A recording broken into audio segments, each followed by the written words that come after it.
ಕೊಳ್ಳೋಣ ಅನ್ನುತ್ತೀರಾ? ನರಮನುಷ್ಯನು ದೇವರಿಂದ ಕದ್ದುಕೊಳ್ಳಬಹುದೇ?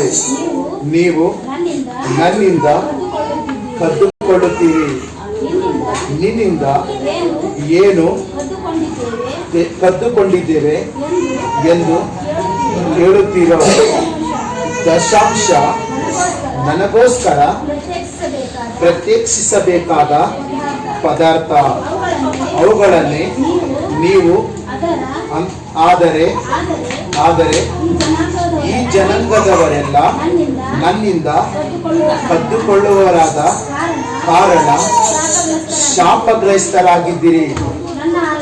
ನನ್ನ ಆಲಯವು ಆಹಾರ ಶೂನ್ಯವಾಗದಂತೆ ನೀವು ದಶಾಂಶ ಯಾವತ್ತನ್ನು ಭಂಡಾರಕ್ಕೆ ತೆಗೆದುಕೊಂಡು ಬನ್ನಿರಿ.